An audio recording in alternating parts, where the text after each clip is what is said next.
Right, thanks a lot, Lola. Thanks a lot to all of you.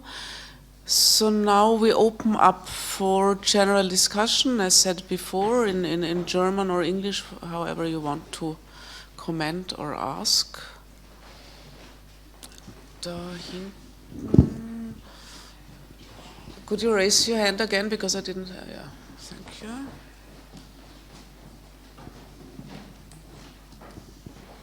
Hi again. I would have one comment and two very provocative questions. My comment is regarding the latest speech, because you said that Ukrainians are considered as enemies in Russia. I would disagree with you. I think Ukrainian society is much more complex, and there are many Ukrainians from eastern regions of Ukraine who are actually eager to come to Russia and not to go to the West, because they also believe to Russian style, Russian kind of propaganda. And there was also a pro-Russian party in Ukraine that was set up by Medvedchuk, that was actually banned by Zelensky, and it had about 10% popularity in Ukraine. So Ukraine society is not so uniform as it presented in the media. And also I have, for example, even some Ukrainian, maybe not friends, but far distant colleagues who live in Vienna, and who from eastern regions of Ukraine, and they actually support Yanukovych and all this pro-Russian narrative. But now, two provocative questions, because you said about that many people who participate in the movement, they are kind of not decided who are they, anarchists, left-wing, and so on. How would you consider Navalny?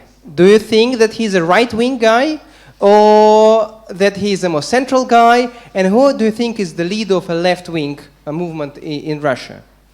And another question, let me play a role of a Ukrainian guy here. You say that it's very dangerous to go for protests in Russia. I fully agree with you. But where were the guys before the military dictatorship came into effect?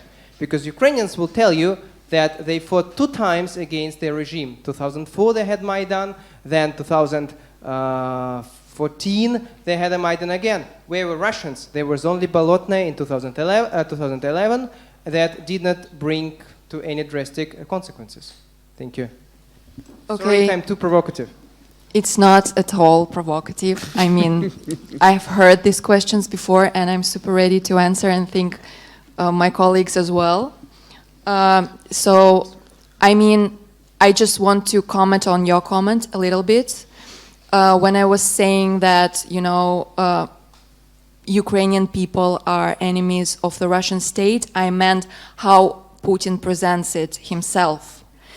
He is talking about the Ukrainian culture, the Ukrainian nation in a very general, unified way. So when I was talking about it, I was, you know, referencing to this. And of course, I never think that Ukrainian society is some kind of a homogenic society or as a monolith. I think every society in every country is very diverse, and we have to explore it as a diverse kind of thing. And same to the, you know, Russian society. Every society is just like even not a question for me.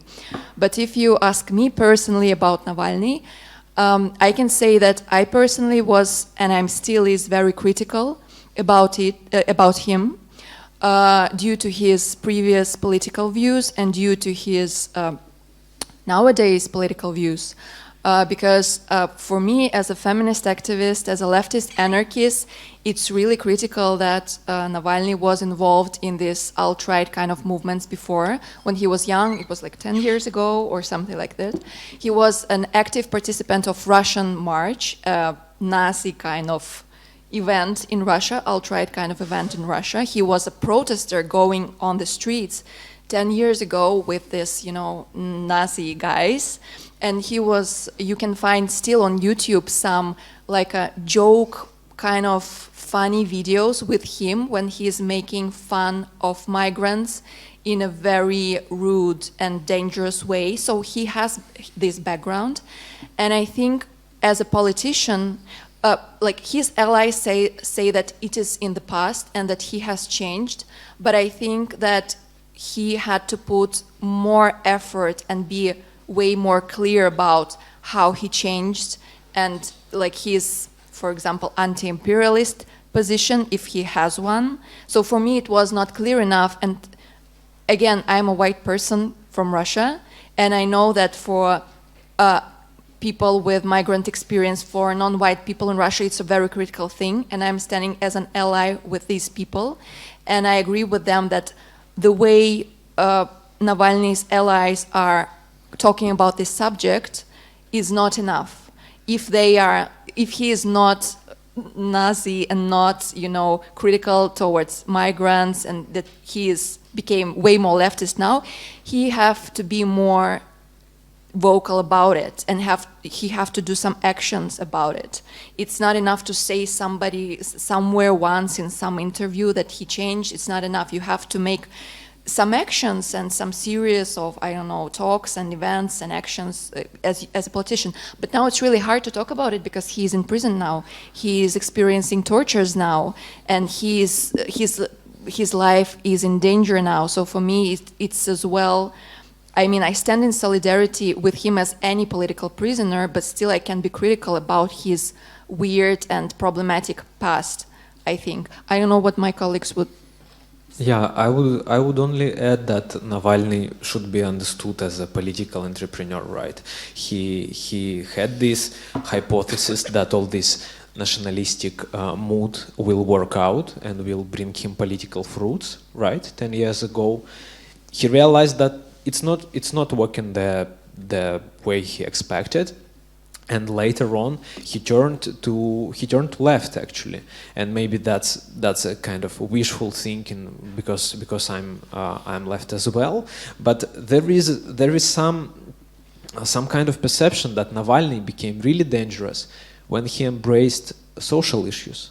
Right? When he was very active against the pension reform, the typical neoliberal reform, when he was creating labor unions of doctors, right, of medical workers, and even now, being in prison, he created a labor union, right, which is very strange because his economic part or his economic allies are oligarchs like Khodorkovsky, Chichvarkin, and all these good oligarchs, and his former colleague Leonid Volkov, as I demonstrated, signed this letter for canceling the sanctions on oligarchs, which basically means that Navalny seeks his way into popular mobilization, and with all his anti-corruption and social and embracement of social issues, he became very successful and very dangerous for Kremlin.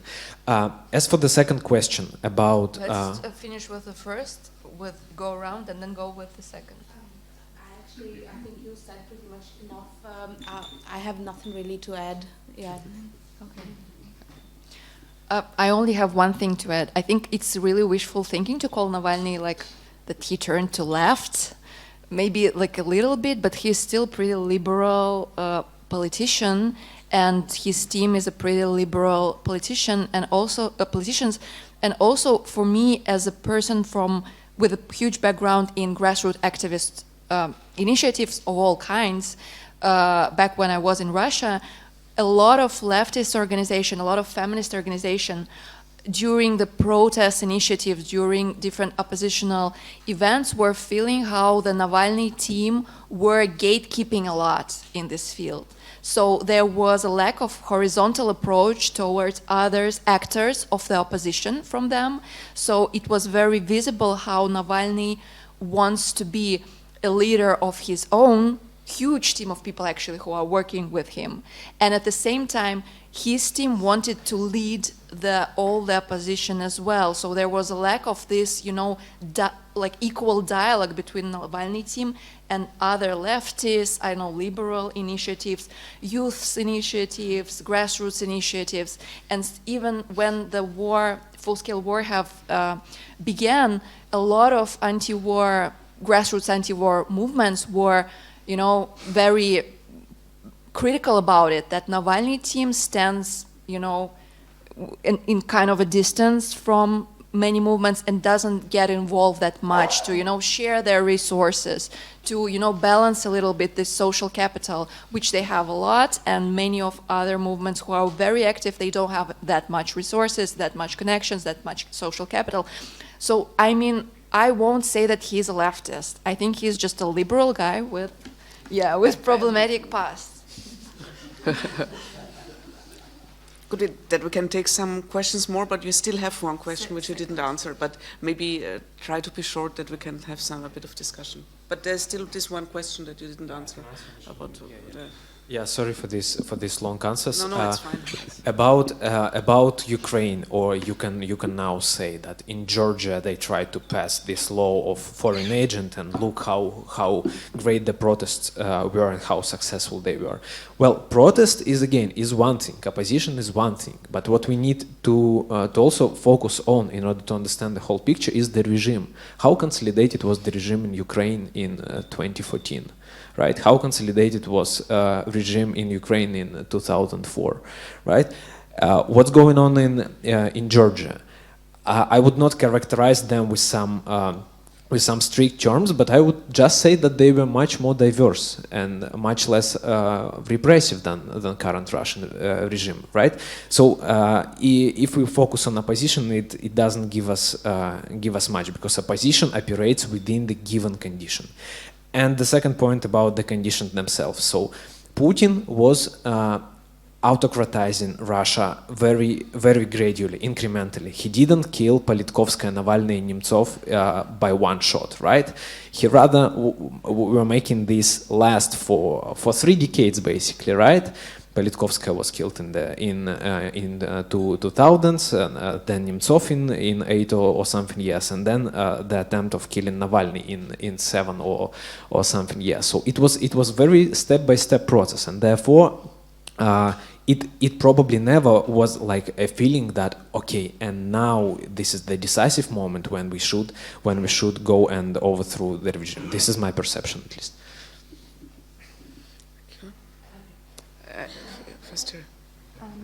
Yeah, I hope you can hear me. The mask. I'm Tina from the AST, and first of all, I want to thank you for your contributions. I found it very, very insightful, and I learned a lot about it as well. And thank you all for your work as well. I mean, for me at least, I think it's very clear that the work you and your groups do, the anti-war opposition in Russia and in other countries, is like the key factor for ending this war and also showing a path, like a more progressive path out of it in the long run as well. And so I really want to thank you for that. What I wanted to say, or what I wanted to discuss maybe with all of you, is also the question Vlad raised with the issue of arms deliveries and the question of Ukraine and the NATO and the role it plays in it all. Because I mean, I think on the one hand, it is clear, you know, no matter what we demand as the left, yeah, it's already happening, right? So even if we're against it or if we are for it, doesn't really matter to what is happening at the moment right now. So I think that's like the status quo. That's what we're, you know, have to deal with at the moment. And so the question for me is also, if that is the status quo, what do we expect? What do we expect from the weapon deliveries? What do we expect the conditions from NATO to be? What is the consequences of that in the long run for the Ukraine? And I mean, I think I absolutely agree that you know, Russian is imperialist, NATO is imperialist, and there is an imperialist conflict at the core of this whole situation. But for me, the question also remains: what do we think will come out of it? What is the what will happen if, I don't know, the Ukraine is able to push back Russian forces? What will be the situation of the Ukrainians at the moment? I don't think it will be a free country afterwards as well. So I think we have to talk a little about what do we actually demand also in the countries we're at the moment. I mean, Austria is not like the main point of focus in that, but the imperialist countries who also put a lot of money into this whole issue should also be attacked from within. And for me, that's also the question of what do we need to do at the moment right now. Yeah, I mean, that's just for start a question that we can discuss, I think.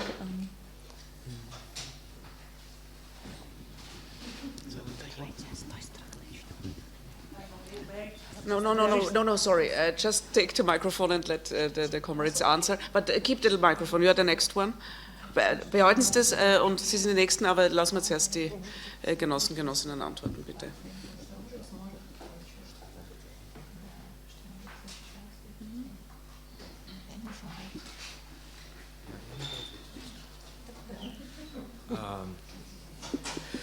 So the short answer is we should ask Ukraine, right? And of course, Ukraine is not homogeneous. There is a political struggle and a serious neoliberal turn in the context of war, which is justified by government for various reasons. We should ask Ukraine, right? And if we do not trust the president or the liberal part of the government, we can ask Ukrainian left. And in this sense, I don't hear much disagreement even between them. So, as I was told 3 days ago in Berlin by one of the activists of Soziальный Ruch, like every supply of armament helps us to liberate this territory where our women are raped, for example, and that was quite convincing for me. So we are thinking about the NATO and all these military companies in the long run, but meanwhile there are some urgent needs, and we need to ask people what they want. But of course we should keep an eye on the consequences in the future. My naive probably perception is that to deal with NATO and with all this grown military sector in the West will be much more easier than it is currently with dealing with Putin, right? And maybe that could be an argument. Sorry, I forgot. And the more practical one, if it's not about the arms, if the Austria is neutral state, for example, what leftists in West and in Ukraine can agree upon is basically humanitarian aid, which is always a necessity for, right? And if you consider yourself leftist, you can copy what German ISO did. They actually fundraised 8,000 euro for Ukrainian labor unions, right? And because their situation during this war is also not very good. So, yeah. I can just add that it's really hard to take questions about what will happen if the Ukraine have enough arms. I think even, wisest war analytics, they can't provide this kind of questions. And for me, it's always like a tricky thing because I don't have this, kind of knowledge to be able to predict. And even though I read a lot and I watch different specialists, nobody can predict it. And so many people were saying that the full-scale invasion won't even start. And so many people were laughing at it. So many specialists were saying, oh, he will never do this kind of full invasion. So now it's really hard to, predict in that level. But I can just say that there are a lot of ways to, engage in this support of Ukraine from Europe. And first of all, I would like to say that I don't think that Austria is neutral, since Austria is buying fossil fuels from Russia, and I think gas is still bought from Russia by Austria. And as far as I know, that in 2 weeks in Vienna, there will be a huge conference about the gas supplies, where people from all over Europe and companies from all over Europe will gather and discuss it. I think it's a really important event in Austria, which will happen in terms of war, climate change, the subject of political neutrality, which seems like a ridiculous thing for me when you're buying fossil fuels from Russia. But I mean, how to engage with this event? I heard that there were activists who are preparing some kind of protest for this conference, and I think this should be talked about more and people can gather around this event locally.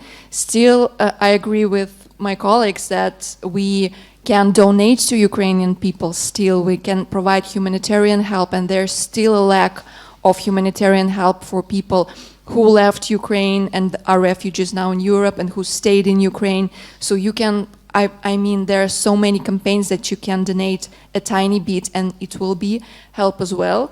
And I think the most important thing is not to separate yourself from this political situation, and not to focus, if you're an Austrian person, not to focus on Putin and how can we fight Putin, but to focus locally on the companies, on the local governments and the beneficiaries of the Putin's regime inside Austria, for example, because as we know, there are a lot of friends of Putin's regime in Austria, active politicians, active businessmen who are profiting from Putin's reign and his dictatorship. I think we should address locally as leftists, as anarchists, as socialists, towards people in our countries who are engaged with this whole situation.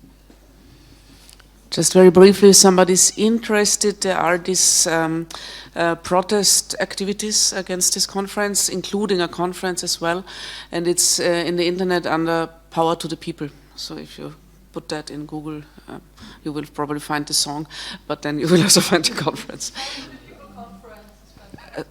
Danke. Please go ahead. I've only a very short question. Do you know of any kind of resistance within the military, the Russian military? Some systemic resistance?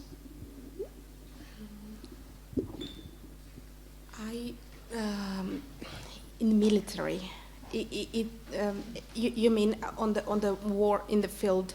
I mean, you must see that it didn't turn out like they imagined, and the military will see it clearer maybe then. Yeah, but I think all what I can tell you is like some speculations and opinions. There is no exact information about it, but I can say that there is one movement. It's called Mothers. Soldiers' mothers, yes, and they are actually, even though in the beginning of the war they were pro-Putin, then they changed, and now they are их преследуют. They are chased by the government, and this movement I find it's pretty strong. But other than that, I don't have any exact information on that. I think I can add that there were several examples where soldiers who got mobilized tried to organize some kind of protests at the training camps, and even when they already were brought to the war zone. For example, at the training camps, they were, seeing there. It's not necessarily were people who are anti-war, but these were people who got conscripted, who got mobilized. They got to the training camps and they saw that they don't have enough ammunition, they don't have enough training, and they realized that they are going to be butchered, basically, because they don't have any, you understand. So we heard in the news, there were reports that in different regions, people, these kind of soldiers gathered and they were starting protesting. They were groups of runaways as well. They were those who had their demands towards like heads of the military system and stuff. At the same time, there were protests during the conscriptions as well, and there were, for example, very bright example where a person at the conscription office shot from a gun head of the conscription office. So there were series of like local resistance, but I think at the same time government is very strong in threatening and trying to, not make this resistance happen. For example, we've seen terrible videos of how soldiers are being executed, murdered by other soldiers for not being loyal. And I think it's terrifying graphic images, and it's as well, I think not everybody who maybe wants to protest and sabotage feel, safe enough, because it's a life-threatening thing. Yeah.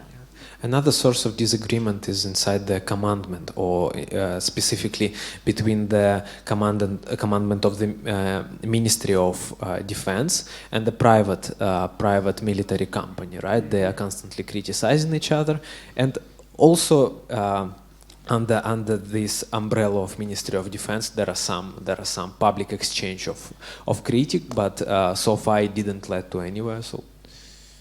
Also, I just remembered that there are several NGOs, some of them are grassroots, who help to pull out people who already got mobilized to the war zone from it using actually legal instruments, which are weirdly still working in Russia in some cases.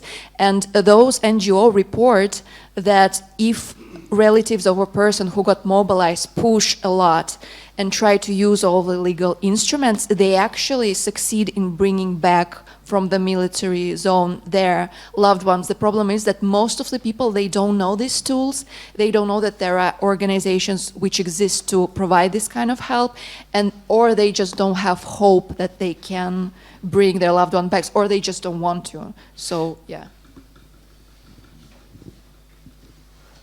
Yes, first of all, I also want to thank all of you for speaking here, and especially for the work you're doing every day. It's really impressive, and I just hope that if I would be in such a situation, I could have the strength to do what I hope, meaning do what you do. But I also wanted to say something on the question of the militarization of the West and NATO. I think we shouldn't underestimate this.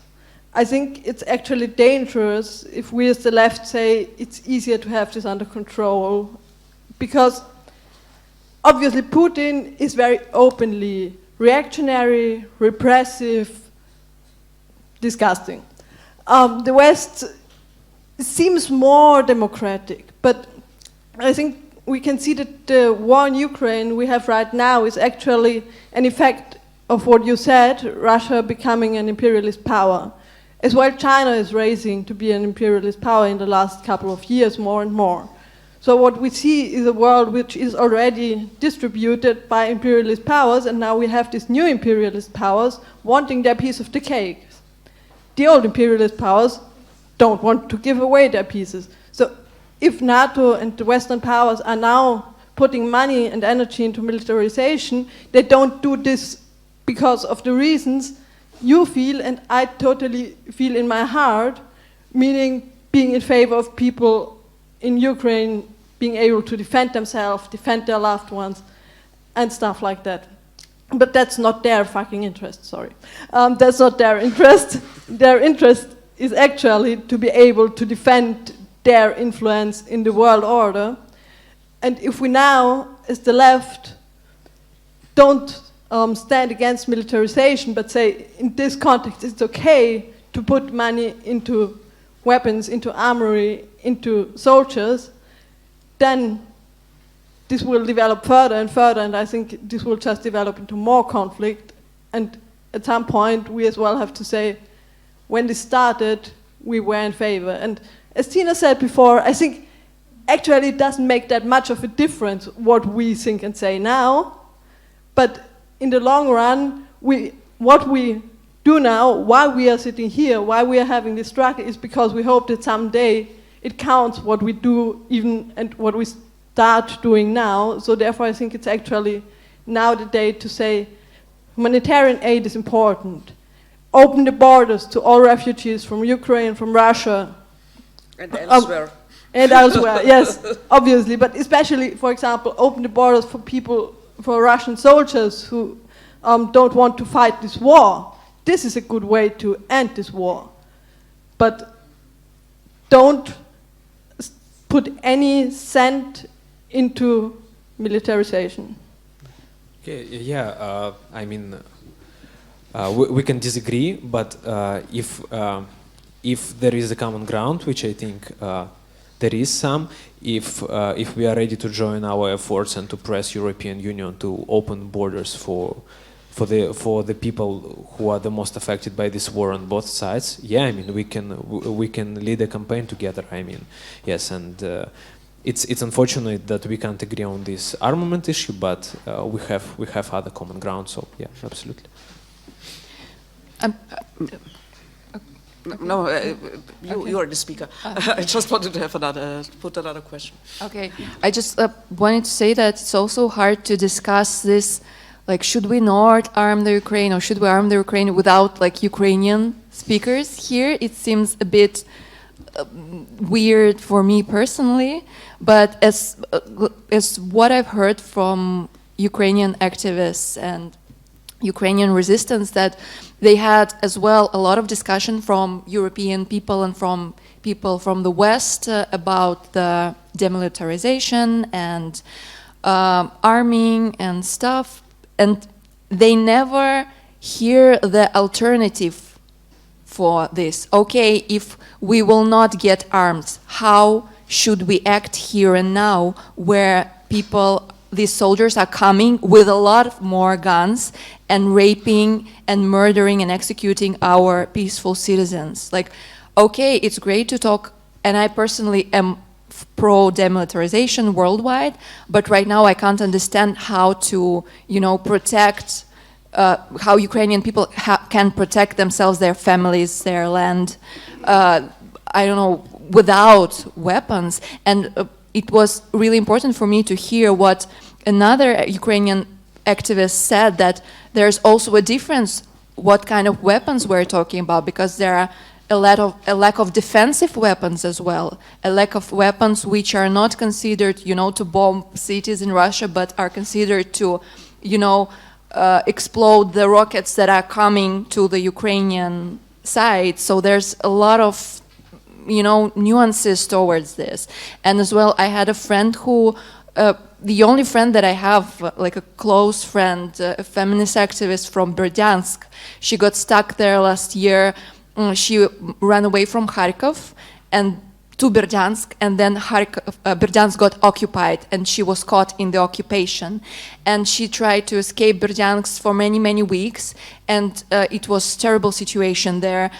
There were protests in Berdyansk, but activists were actually got kidnapped by the Russian military. She was very afraid that she will get kidnapped as well.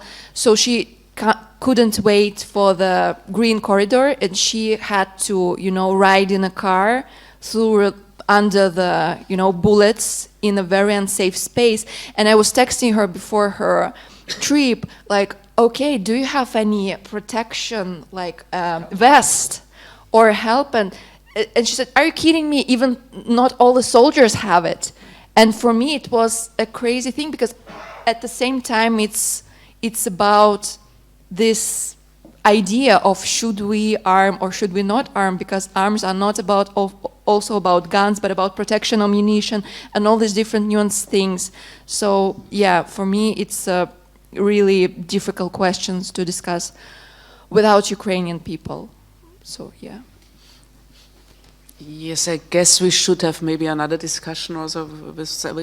We thought about that, and then we thought it's maybe too much, but maybe we can follow up with that. You have another question, because I wanted to change the topic a bit, but. A question and just a short remark on the. Because we have, okay, then I will leave my question, because I think we have also to finish. Yeah, no, I mean, the question is, and I think this is also interesting from what you said now, is the. Maybe you can say a bit more about groups in Ukraine you're working with at the moment, if you can share anything on that in this context. I think that would be interesting as well. And I mean, the other thing that I wanted to say is that I mean, no matter the difference in position, I think it is important that we don't view fighting NATO and fighting Russia, or like, not the people there, but the people in power, as something that, has to be done in a certain order. I think we have to do it at the same time. I think that's important, and I think that's where we all agree, hopefully. And for me, this also means, no matter the question if, weapons get delivered or not, obviously we are, in Austria, for example, against an increase in military budget for Austria, because this is an end to this, neutrality that Austria also doesn't really have, as you mentioned before. And I think we can't really play that out against each other, but we need to fight both at the same time and not one after the other.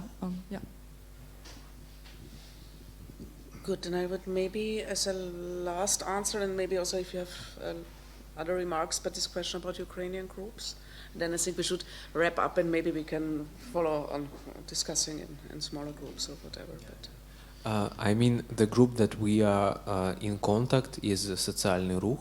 Ukrainian left. I would not say that there is much cooperation, but we know each other and occasionally we meet to discuss things. Yes, but maybe feminist anti-war resistance is in closer contact with someone. There are also several feminist organizations in Ukraine. For example, Marsh Zhinok. I don't know how to say it like that, so you could find it. But Marsh Zhinok is like March of Women's March, and there are another profile which you can find online on Instagram. For example, it's the name of the profile is Solidarity Collectives, and there you can find a lot of different groups of resistance created by anarchists, soldiers, and there are a lot of women soldiers and queer soldiers who are uniting in their anarchist leftist groups, but they are a part of the whole military thing because they can't act another way, but they have their own, you know, strategies and defending strategies, so you can support them, and they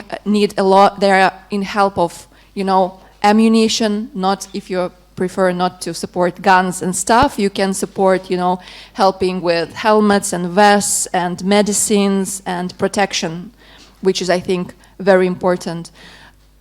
One thing that I wanted to say real quick about the demilitarization subject is interesting for me that when we're talking about it and when Europeans talk about it, they talk a lot of the subject of giving or not providing weapons to Ukraine.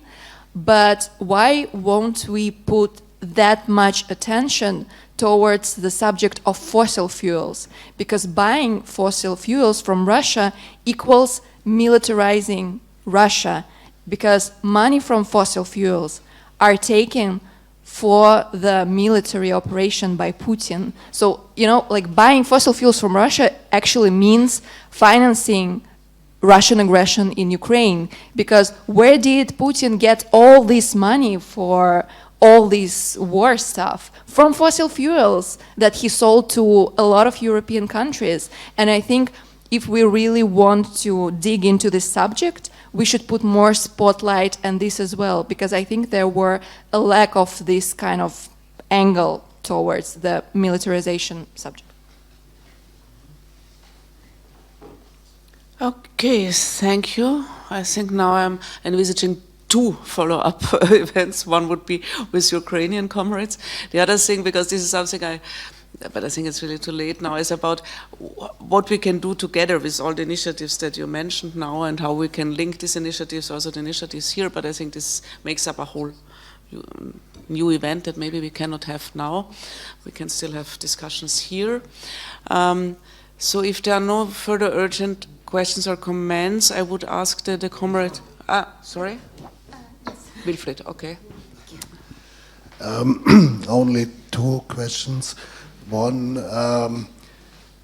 if we discuss about the situation in Russia, in Austria, many people think, yes, there is a totally dictatorship. And my question is how can you and other people communicate despite the censorship and repression and so on? And the other practical question, how can we support practically your work?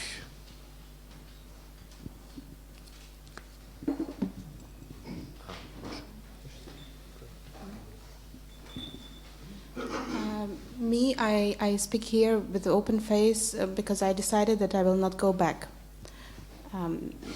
We have other people who also speak with open face, but they decided some of them are going back. But for me, I just decided that I won't go back. I'm afraid. Yeah. And for how to communicate, I can just tell you that whenever I call my friends in Russia who have anti-war views, I instinctively talk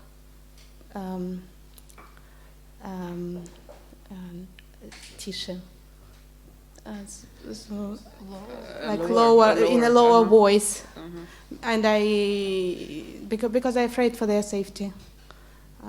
Yeah, but I think Lola also has something to say because the feminist anti-war movement is very much spread in Russia, and there are a lot of activists in Russia. I don't know actually anyone who is active now in Russia. From my side, all of them left Russia. I can only add that there are safety protocols for activists who are in Russia and for those who are discussing activist stuff with each other, people from abroad with people inside Russia. There are different applications for secret communication. For example, Element application, which now seems the most common among activists. It's safe. Telegram was considered safe for a while, but now we know that it's not safe anymore because we had examples where somehow screenshots of the secret chats from Telegram were on the table of secret services. And as we know that the head of Telegram, who is actually a Russian guy, Pavel Durov, has some kind of weird engagements with the Russian government, so it cannot be considered 100% safe. So yeah, and practically I think sometimes people risk a lot because not all the activists are following these safety protocols because, you know, you have to get used to it.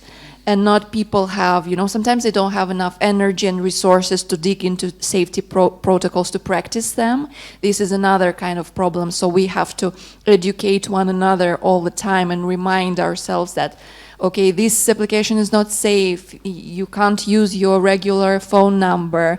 It can't be connected to your passport data and stuff like that. It's another, you know, I would say it's separate directions of work that we all have to do, creating these protocols of safety, updating them, because, you know, police and secret services, they don't sleep, they keep, you know, evolving their work as well. So it's an ongoing work and educational work as well. So it's also takes a lot of energy. Yeah. As for practical ways to help, first, what Maria told us, there are a lot of political prisoners, and the attention that we pay to them is very much appreciated by prison guards, right? Because basically the more you write to a person, the less he or she will be tortured. But again, I would agree with Lola that what we can do, what is more realistic and much more easier here, is to press local elites, press as much as we can.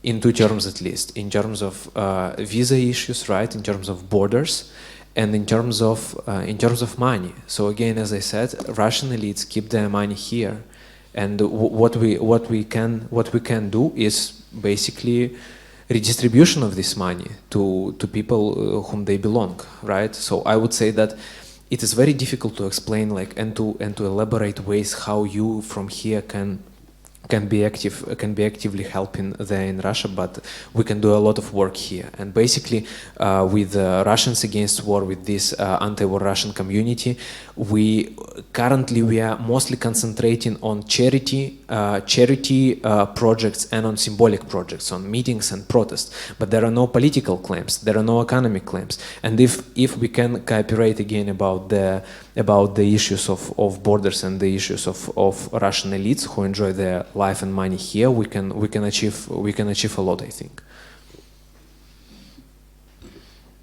Okay.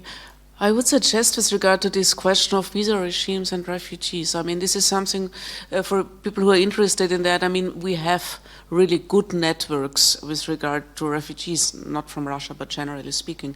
And I think we can use them and do exactly what you say, to work locally, but also transnationally.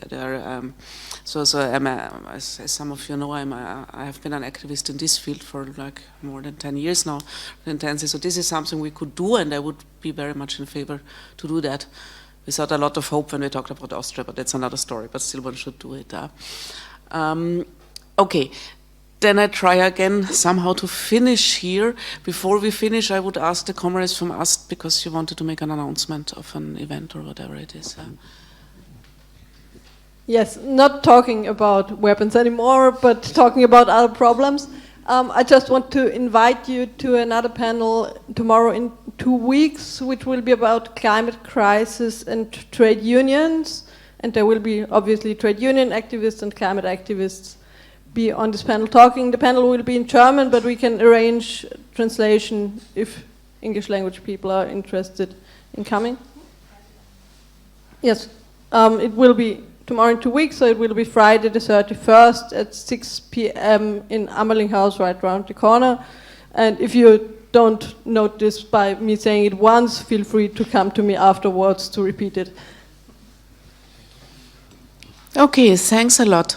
Thanks to everybody, especially thanks to you. I think we learned really a lot, and it's quite impressive. And thanks to everybody for discussing, listening, whatever. And don't forget the donation box that Peter mentioned. And don't forget that Peter said this is not for coins actually, but it's for more money than that. So, in this sense, let's have a nice evening. Thanks a lot. Bye.